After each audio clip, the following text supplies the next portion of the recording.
Hello दोस्तों, नमस्कार। स्वागत है मेरे YouTube चैनल में। और आज हम लेकर आए हैं 1000 ऑपरेटिंग क्वेश्चन का जो सीरीज हमने चालू किया है उसके सेट का आज छठा सेट है, सेट नंबर 6। इसमें 251 से लेकर 300 तक का क्वेश्चन होगा। और आज का जो सब्जेक्ट है उसमें मैक्सिमम क्वेश्चन आपको इंजीनियरिंग के ट्रैक मेंटेनेंस मशीन TMM के द्वारा रहेगा, मार्शलिंग से संबंधित रहेगा, ओडीसी से संबंधित रहेगा। साथ ही कुछ क्वेश्चन सिटी कोड से भी रहेगा। चलिए वीडियो की शुरुआत करते हैं। अगर आप हमारे चैनल पर नए हैं तो सबसे पहले चैनल को सब्सक्राइब कर लीजिए ताकि आपको नए वीडियो का नोटिफिकेशन आपको सबसे पहले मिलता रहे। साथ ही दोस्तों के साथ शेयर भी अवश्य करें ताकि इसका ज़्यादा से ज़्यादा लोगों को फायदा मिल सके। अगर आपको कुछ डाउट है या फिर आप कुछ नया चाहते हैं तो आप कमेंट भी कर सकते हैं। कमेंट भी अवश्य करें ताकि मैं और नए वीडियो बनाकर आपके लिए लेकर आऊं और आपकी सफलता के लिए यह उपयोगी साबित हो। Thank you. 251, निम्नलिखित में से सतर्कता आदेश कहाँ से जारी किया जाता है? सतर्कता आदेश कहाँ से जारी किया जाता है? कॉशन नोटिस स्टेशन, पिछले स्टेशन, गाड़ी रुकने वाले स्टेशन से। उपरोक्त तीनों सही है। तो इसका आंसर जो है उपरोक्त तीनों सही है। जब भी सतर्कता आदेश जारी किया जाता है तो कॉशन नोटिस स्टेशन से तो जारी किया जाता है, पिछले स्टेशन से भी जारी किया जा सकता है, और जहां रुक रहा है गाड़ी वहां से भी जारी किया जा सकता है। तो इसका आंसर ऑप्शन डी, तीनों सही है। नेक्स्ट क्वेश्चन लेंगे। बिना गार्ड की गाड़ी का संचालन निम्नलिखित किन परिस्थितियों में नहीं किया जाएगा? TSL के दौरान, संपूर्ण संचार व्यवस्था के भंग होने के दौरान, धुंध और कोहरे के मौसम में। उपरोक्त सभी। तो यहाँ भी जो आंसर है उपरोक्त सभी, इन सभी परिस्थितियों में बिना गार्ड की गाड़ी का संचालन नहीं किया जाएगा। नेक्स्ट क्वेश्चन लेंगे। बिना गार्ड की गाड़ी चलाने की अनुमति किसके द्वारा दी जाती है? तो बिना गार्ड के गाड़ी चलाने की अनुमति सीनियर डीओएम के द्वारा दिया जाता है, वरिष्ठ मंडल परिचालन प्रबंधक के द्वारा दिया जाता है। PCOM नहीं, CRS नहीं, DRM नहीं। तो जो CSC नंबर दिया जाता है, CSC number guard without guard चलाने के लिए, वो किनके द्वारा दिया जाता है? वो सीनियर डीओएम के द्वारा दिया जाता है और यही गाड़ी चलाने का अनुमति होता है। नेक्स्ट क्वेश्चन लेंगे 254। कौन सी परिस्थिति में ट्रैक मशीन ब्लॉक दिया जा सकता है? ट्रैक मशीन का ब्लॉक इनमें से किस परिस्थिति में भी दिया जा सकता है? तो नेक्स्ट जो पढ़ेंगे आंसर है, ऑप्शन है अस्थायी इकहरी लाइन संचालन के दौरान, TSL की वर्किंग के दौरान, इकहरी लाइन पर संपूर्ण संचार व्यवस्था भंग होने के दौरान।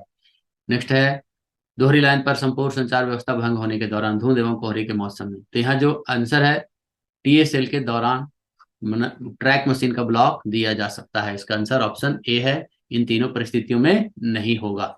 नेक्स्ट क्वेश्चन लेंगे 255। किस परिस्थिति में बिना ब्रेक यान की गाड़ी नहीं चलेगी? अनियंत्रित खंड में, अनकंट्रोल सेक्शन जहां कंट्रोल नहीं है, IBS सेक्शन में, TSL में, स्वचल सेक्शन में। तो यहाँ जो है अनियंत्रित खंड में, जो अनकंट्रोल्ड सेक्शन है वहां पर बिना ब्रेक यान की गाड़ी नहीं चलाई जाएगी। नेक्स्ट क्वेश्चन लेंगे 256।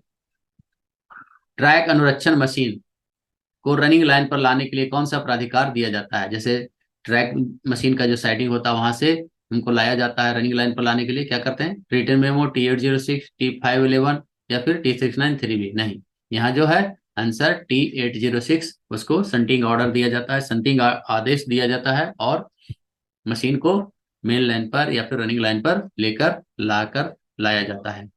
नेक्स्ट क्वेश्चन लेंगे TMM मशीन के बारे में है। ऑपरेटर का सक्षमता प्रमाण पत्र किसके द्वारा जारी किया जाता है? जो ट्रैक मशीन का ऑपरेटर होता है उसका जो कॉम्पिटेंसी सर्टिफिकेट होता है किनके द्वारा जारी किया जाता है? Senior DN, DRM, senior DOM, senior deputy CE, TM। Deputy CE TM के द्वारा, आंसर ऑप्शन डी है, डिप्टी CE TM के द्वारा ट्रैक मशीन का जो ऑपरेटर होता है उसका कॉम्पिटेंसी सर्टिफिकेट जारी किया जाता है। नेक्स्ट क्वेश्चन लेंगे। इंटीग्रेटेड ब्लॉक में कार्य करते समय दो TMM, दो मशीन के बीच कम से कम कितना अंतर रहेगा? इसका आंसर ऑप्शन ए 200 मीटर, यानी इंटीग्रेटेड ब्लॉक में कार्य कर रहा है तो दो मशीनों के बीच जो है दूरी कम से कम 200 मीटर अवश्य होनी चाहिए। नेक्स्ट क्वेश्चन लेंगे 259। TMM का ब्लॉक खंड में फेल होना किस प्रकार की दुर्घटना माना जाता है? तो ट्रैक मशीन अगर ब्लॉक सेक्शन में फेल हो जाता है तो उसे हम एक दुर्घटना के रूप में माना जाता है रेलवे के द्वारा, और यह जो है इसका आंसर ऑप्शन ए है, R5 के अंतर्गत यह दुर्घटना माना जाता है। नेक्स्ट क्वेश्चन लेंगे। TMM मशीन की अधिकतम अनुमेय गति किसके द्वारा निर्धारित की जाती है? तो अधिकतम अनुमेय गति यहाँ पर CRS के द्वारा निर्धारित किया जाता है। जो भी मशीन रहता है उसके मैक्सिमम परमिसिबल स्पीड जो रहता है वह सीआरएस के द्वारा निर्धारित किया जाता है। Answer option B. Next question लेंगे, टीएमएम मशीनों की कांटा और क्रॉसिंग से गुजरते समय अधिकतम गति क्या होगी? तो ट्रैक मशीन जब भी पॉइंट एवं क्रॉसिंग पर से गुजर रहा है तो उस समय उसका गति कितना होगा? तो इसका आंसर ऑप्शन ए 15 kmph, 15 kmph होगा। नेक्स्ट क्वेश्चन लेंगे, टीएमएम ऑपरेटर की गाड़ी संचालन क्षमता सक्षमता प्रमाण पत्र की वैधता कितनी होती है? उसके ऊपर हम देखे थे कि सक्षमता प्रमाण पत्र कौन जारी करते हैं? तो डिप्टी सी टीएम इसको जारी करते हैं। यहाँ पूछा गया है कि इसका सक्षमता प्रमाण पत्र की अवधि वैलिडिटी कितना रहता है? तो इसकी वैलिडिटी जो है 3 साल रहता है, 3 years। ऑप्शन ए आंसर है 3 years। नेक्स्ट क्वेश्चन लेंगे 263, टीएमएम मशीनों में काम पूर्ण होने पर ट्रैक से प्रमाणित कौन करता है? कार्य होता है, और जो ट्रैक सेव करने का जो काम करता है वह इंजीनियरिंग का जो ऑफिसर रहते हैं, प्रभारी वहां पर जो रहते हैं पीवे का, वही देते हैं। तो यहाँ पर वही ब्लॉक लेते भी हैं, वही ब्लॉक क्लियर भी करते हैं, ट्रैक से भी सर्टिफिकेट वही जारी करते हैं। प्रभारी अधिकारी ऑफिशियल इंचार्ज पीवे। ये answer option A. Next question लेंगे, दोहरी लाइन पर टीएमएम मशीनों का कार्य करना और आगे बढ़ना किस लाइन या किस दिशा पर अनुमत नहीं है? किस दिशा में परमिटेड नहीं है? तो रॉन्ग लाइन में यह परमिटेड नहीं रहता है, सही लाइन में, राइट लाइन में रहता है परमिट करना। काम करना है और आगे बढ़ना है तो इसके लिए राइट लाइन सही में होता है, लेकिन गलत लाइन में परमिट नहीं रहता है। तो यहाँ पर उसमें अनुमति नहीं है, तो आंसर ऑप्शन सी है। रॉन्ग लाइन में या रॉन्ग डायरेक्शन में यह परमिट नहीं है कि टीएमएम मशीन कार्य करेगा और फिर बाकी आगे बढ़ेगा, ऐसा परमिटेड नहीं होता है। नेक्स्ट क्वेश्चन लेंगे 265, टीएमएम मशीनों का स्वचल सेक्शन में कार्य करना और आगे बढ़ना किस संचालन पद्धति के अनुसार किया जाएगा? तो जब ट्रैक मशीन ऑटोमेटिक सेक्शन में काम करेगा तो उस समय पूर्ण ब्लॉक पद्धति के रूप में वह कार्य करेगा और उस हिसाब से संचालन पद्धति के हिसाब से कार्य किया जाएगा। आंसर ऑप्शन ए पूर्ण ब्लॉक पद्धति, absolute block system. Next question लेंगे 266, ब्लॉक सेक्शन में टीएमएम मशीनों के कार्य के दौरान टीएमएम मशीन का बचाव करने वाला कर्मचारी कितने मीटर पर बैनर फ्लैग लगाएगा? तो बैनर फ्लैग का कितने पर लगेगा? बचाव का नियम ही है 600 मीटर, तो यहाँ भी 600 मीटर पर लगाया जाएगा। Answer option C 600 metre. Next question लेंगे 267, टीएमएम कार्य के दौरान बचाव करने वाला कितने मीटर पर खतरा हाथ सिग्नल दिखाएगा? तो यह खतरा हाथ सिग्नल कहाँ दिखाएगा? तो 1200 मीटर पर दिखाया जाएगा। इसमें हम इसको याद रखने के लिए इस तरह से कर सकते हैं कि जो प्रोटेक्शन का रूल है कि 600 मीटर, 600 मीटर और फिर 10-10 मीटर पर पटाखा लगा के 4 पटाखे से किया जाता है प्रोटेक्शन, उसी तरह यहाँ कार्य के दौरान प्रोटेक्शन किया जा रहा है। तो पहला जो है कहाँ बैनर फ्लैग कहाँ लगा? 600 मीटर पर, फिर 600 मीटर पर और जो है वह डेंजर हैंड सिग्नल लेके खड़ा रहेगा। तो 600 और 600 कितना हो गया?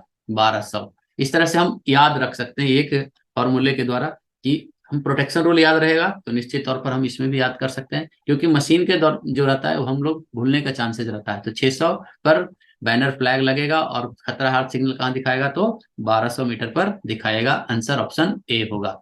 नेक्स्ट क्वेश्चन लेंगे, सामग्री गाड़ी को स्थिर करते समय, मतलब उसको स्टेबलिंग करते समय वाहनों के हैंड ब्रेक बांधे जाएंगे। कितने वाहनों के हैंड ब्रेक बांधे जाएंगे? तो जितने भी हैं सामग्री गाड़ी में उस सभी के हैंड ब्रेक बांधे जाएंगे। नॉर्मल स्टेबलिंग क्या होता है? 6 आगे और 6 पीछे, दोनों तरफ से 6-6 गाड़ी का हैंड ब्रेक बांधते हैं। लेकिन यहाँ जो है सामग्री गाड़ी रहेगा, मटेरियल ट्रेन रहेगा, तो सभी जितने भी रहेंगे उन सभी वाहनों के हैंड ब्रेक बांधे जाएंगे। Answer option C all. Next question लेंगे, सवारी गाड़ी के व्हीकल गाइडेंस का फॉर्म स्टैंडर्ड फॉर्म नंबर क्या होता है? डैश होता है। Standard form vehicle guidance V G किसका?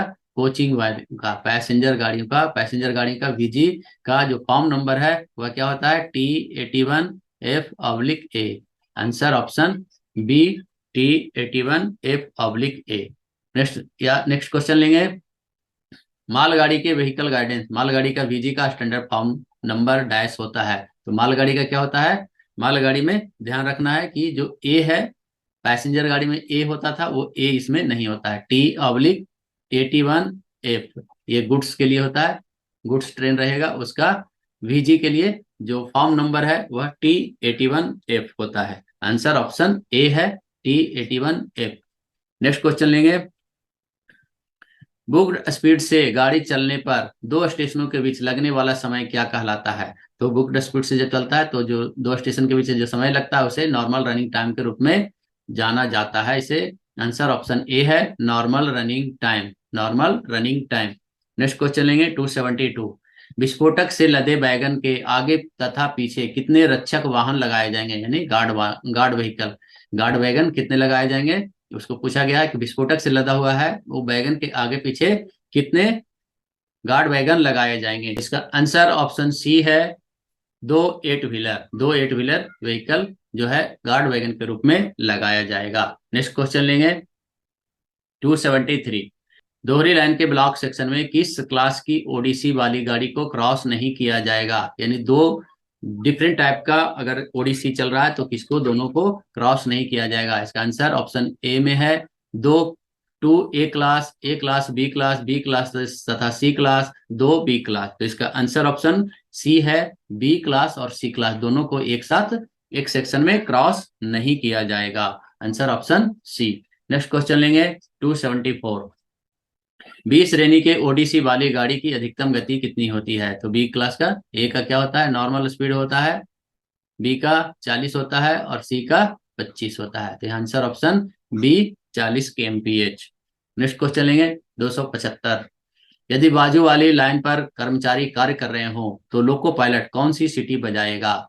लंबी सीटी बजाएगा, रुक रुक कर लंबी सीटी बजाएगा, लगातार लंबी सीटी बजाएगा, बार बार छोटी सीटी बजाएगा? इसका आंसर ऑप्शन सी है लगातार लंबी सीटी बजाता जाएगा, ताकि जो कार्य करने वाले लोग हैं वो दूर से ही ध्यान रखें कि गाड़ी आ रही है। 276। गाड़ी चलने के दौरान गार्ड के सिग्नल की पावती देने के लिए लोको पायलट कौन सी सीटी बजाएगा? तो एक लंबी सीटी बजाएगा। जब भी गाड़ी स्टार्ट होता है तो गार्ड का सिग्नल एक्सचेंज किया जाता है और एक लंबी सीटी देकर गाड़ी ही स्टार्ट किया जाता है। 277। इंजन को पिछली कैप से चलाने पर गाड़ी की अधिकतम गति कितनी होती है? तो गाड़ी को जब पिछले कैप से चलाया जाता है तो गाड़ी की जो अधिकतम गति है वह 40 के एमपीएच होता है। डी ऑप्शन 40 के एमपीएच। नेक्स्ट क्वेश्चन लेंगे 278। लोको का अगला कैप खराब होने पर पिछले कैप से संचालन हेतु गाड़ी चलाने हेतु कौन जाएगा? लोको पायलट, गार्ड, एएलपी या लोको निरीक्षक? तो उनके साथ में एएलपी रहेगा, वही पीछे जाएगा, पिछले कैप से चलाएगा। इसका answer option C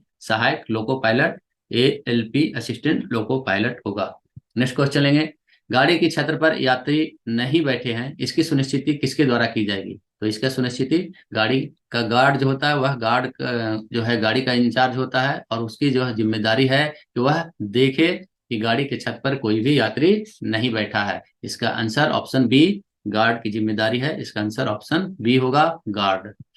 next question लेंगे। यदि किसी यात्री गाड़ी के पीछे इंजन को खड़ा किया जाना आवश्यक हो तब इंजन को यात्री गाड़ी के पीछे कम से कम कितने मीटर दूरी पर खड़ा किया जाना चाहिए? इसके लिए करेक्शन स्लिप आया था, वह जो है 50 मीटर है। 50 मीटर पहले गाड़ी को खड़ा किया जा सकता है, इंजन को ले जाकर के खड़ा किया जा सकता है। Answer option D 50 metres. गाड़ी में पर्याप्त एयर प्रेशर की मात्रा होने पर लोको पायलट कौन सी सीटी बजाएगा? तो इसका आंसर ऑप्शन बी है दो छोटी एक लंबी सीटी बजाएगा। नेक्स्ट क्वेश्चन लेंगे। दो छोटी सीटी किस लिए बजाता है? दो छोटी सीटी बजाता है गार्ड के सिग्नल के लिए, एक्सचेंज करने के लिए। नेक्स्ट क्वेश्चन लेंगे 282। विस्फोटक पदार्थ से भरे बैगनों के आगे एवं पीछे लगाए जाने वाले बैगन को क्या कहते हैं? तो आगे पीछे जो लगाया जाता है बैगन उसे गार्ड बैगन कहा जाता है। रक्षक बैगन, गार्ड बैगन उसे कहा जाता है। आंसर ऑप्शन सी रक्षक बैगन, गार्ड बैगन। नेक्स्ट क्वेश्चन लेंगे 283। एसीपी होने पर ईएमयू गाड़ी का गार्ड कौन सी घंटी बजाएगा? तो इसका आंसर है ऑप्शन ए 3-2-2, 3-2-2 ऐसा घंटी बजाएगा। नेक्स्ट क्वेश्चन लेंगे 284। ईएमयू के अगले तथा पिछले कैब में बीपी की मात्रा कितनी होनी चाहिए? तो अगले तथा पिछले कैब में 4.6 इसका होना चाहिए। 4.6 ए में भी है, 4.6 सी में भी है। यहाँ प्रिंटिंग मिस्टेक है लेकिन आंसर जो है ऑप्शन 4.6 होगा। नेक्स्ट क्वेश्चन लेंगे 285। ईएमयू गाड़ी का मोटरमैन ओवर स्पीडिंग करता है तो मोटरमैन को सचेत करने के लिए गार्ड कौन से घंटी संकेत का प्रयोग करेगा? तो यहाँ जो आंसर है ऑप्शन बी 3-3-2 बार वह घंटी संकेत देगा। नेक्स्ट क्वेश्चन लेंगे 286। ईएमयू गाड़ी में किस प्रकार के कपलिंग लगे होते हैं? तो ईएमयू गाड़ी में सैको टाइप के कपलिंग लगे होते हैं। सैको कपलिंग इसको कहते हैं। स्क्रू कपलिंग, सीबीसी कपलिंग, सैको कपलिंग, सैको कपलिंग, सैको। यहाँ प्रिंटिंग मिस्टेक है, सैको कपलिंग। सैको कपलिंग याद रखना है। आंसर ऑप्शन सी सैको कपलिंग। यह सेंट्रल रेलवे से संबंधित हार्बर लाइन का मुंबई के बारे में पूछा गया है। 287 का जो क्वेश्चन है, हार्बर लाइन पर ईएमयू गाड़ी के कैब में कितने लकड़ी के गुटके होने चाहिए? तो कम से कम 4 होने ही चाहिए, 4। इसका आंसर ऑप्शन ए 4 लकड़ी के गुटके होने चाहिए। नेक्स्ट क्वेश्चन लेंगे 288। ईएमयू गाड़ी का मोटरमैन गार्ड को अपना कैब में बुलाने के लिए कौन सा घंटी संकेत देगा? तो गार्ड जो है, गार्ड को बुलाने के लिए तीन सीटी देगा, 3 घंटी संकेत देगा। आंसर ऑप्शन डी 3 घंटी संकेत। नेक्स्ट क्वेश्चन लेंगे 289। गार्ड को इंजन पर बुलाने के लिए लोको पायलट कौन सी सीटी बजाएगा? तो इसके लिए क्या होता है, 2 लंबी 2 छोटी। बड़े भाई आओ, बड़े भाई आओ, यहाँ जो है आओ 00 और छोटी सीटी है। तो यह आंसर ऑप्शन बी 2 लंबी 2 छोटी सीटी बजाएगा। ये क्या है, 2 छोटी 1 लंबी, एसीपी है। ये क्या है, चश्मा सीटी है, जो सिग्नल को आईबीएस में ऑन में पार करते हैं तो आईबीएस को ऑन में पार करते समय वाला है, या फिर सिग्नल को अथॉरिटी मिल जाता है और ऑन में पास करते हैं तब यह है। नेक्स्ट क्वेश्चन लेंगे, गार्ड के द्वारा हैंड ब्रेक लगाने के लिए लोको पायलट कौन से सीटी बजाएगा? तो गार्ड द्वारा हैंड ब्रेक लगाने के लिए 290 क्वेश्चन है, इसके लिए 3 छोटी सीटी बजाएगा और गार्ड को इंडिकेशन देगा कि हैंड ब्रेक लगाए। नेक्स्ट क्वेश्चन लेंगे 291। नॉन इंटरलॉक कांटों पर से गाड़ी गुजरते समय गाड़ी की अधिकतम गति कितनी होगी? तो गाड़ी की अधिकतम गति नॉन इंटरलॉक कांटों पर 30 kmph होगी। यह आंसर ऑप्शन सी 30 kmph। पहले कितना था, पहले 15 kmph था। नेक्स्ट क्वेश्चन लेंगे 292।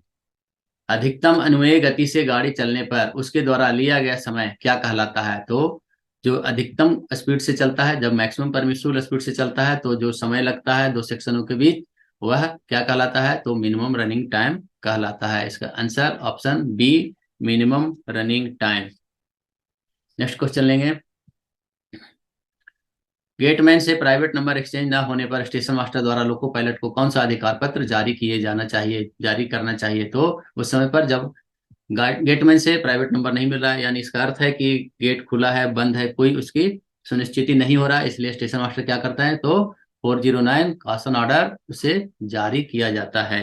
नेक्स्ट क्वेश्चन लेंगे, सी क्लास ओडीसी वाली गाड़ी की अधिकतम गति कितनी होगी? तो हम लोग पहले पढ़े हैं, पहले देखे हैं। ए क्लास का क्या होता है, नॉर्मल स्पीड होता है। ए क्लास का नॉर्मल स्पीड होता है। और बी क्लास का क्या होता है, बी क्लास का 40 और सी क्लास का 25। तो आंसर ऑप्शन बी 25 kmph होगा। नेक्स्ट क्वेश्चन लेंगे, ईएमयू के ऊपर लिखे एस मार्क का अर्थ क्या होता है? तो ईएमयू के ऊपर अगर एस लिखा हुआ है तो उसका क्या अर्थ होता है, स्पेशल, स्पेयर, लेडीज स्पेशल, इनमें से कोई नहीं, उसका अर्थ होता है स्पेयर। बी ऑप्शन एस का अर्थ है स्पेयर। नेक्स्ट क्वेश्चन लेंगे, मोटर कोच किस प्रकार का कोच होता है? तो मोटर कोच क्या होता है, सेल्फ प्रोपेल्ड होता है, खुद से वह चलाया जाता है, उसके लिए अलग से इंजन लगाने की जरूरत नहीं है, वह खुद चलता है। सेल्फ प्रोपेल्ड व्हीकल रहता है motor coach, self propelled vehicle होता है। इसका आंसर ऑप्शन ए है सेल्फ प्रोपेल्ड। नेक्स्ट क्वेश्चन लेंगे 297। सवारी गाड़ी के गार्ड को गाड़ी के रवाना होने के निर्धारित समय से कितने मिनट पहले ड्यूटी पर आना चाहिए? सवारी गाड़ी के लिए जो है वह 30 मिनट पहले आना चाहिए, 30 मिनट पहले आना चाहिए। इसमें 3 होता है, सवारी गाड़ी के लिए, गुड्स ट्रेन के लिए और ईएमयू के लिए। तो तीनों हम देखेंगे। आगे का क्वेश्चन वही है, 30 मिनट इसके लिए होता है, मालगाड़ी के लिए 45 मिनट होता है, और जो उपनगरीय गाड़ी रहता है उसके लिए 15 मिनट होता है। तो आए नेक्स्ट क्वेश्चन लेंगे, प्रारंभिक स्टेशन पर मालगाड़ी के गार्ड को गाड़ी के रवाना होने से निर्धारित समय से कितने मिनट पहले ड्यूटी पर आना चाहिए? तो यहाँ इसका answer option B 45 minutes. Next question लेंगे 299। उपनगरीय गाड़ी के गार्ड को गाड़ी के रवाना होने से निर्धारित समय से कितने मिनट पहले ड्यूटी पर आना चाहिए? तो इसका आंसर ऑप्शन डी है 15 मिनट, जैसा अभी हम बात किए थे। तो ये तीनों याद रखना है कि गार्ड कब आएगा, तो पैसेंजर गाड़ी है तो 30 मिनट पहले, गुड्स है तो 45 मिनट पहले, और जब उपनगरीय गाड़ी ईएमयू वगैरह है तो उसके लिए 15 मिनट पहले ड्यूटी पर आना चाहिए। नेक्स्ट क्वेश्चन लेंगे 300 नंबर का, अधिकतम अनुमेय गति का निर्धारण करते समय निम्न में से किस बात का ध्यान रखा जाता है? ट्रैक की क्षमता, track capacity, engine capacity, gradient, all of the above. यहाँ आंसर ऑप्शन डी है, answer all of the above. जब भी अधिकतम अनुमेय गति का निर्धारण किया जाता है तो ट्रैक कैपेसिटी, इंजन कैपेसिटी और ग्रेडियंट वगैरह सभी देखा जाता है। तो यह 300 तक का हमने आज 50 क्वेश्चन लिया है इस सेट में, और ये आपकी परीक्षा के लिए बहुत ही उपयोगी साबित होगा। और आपकी परीक्षा में सफलता की शुभकामना करते हुए मिलते हैं फिर नेक्स्ट वीडियो में। जय हिंद, जय भारत। थैंक यू, धन्यवाद।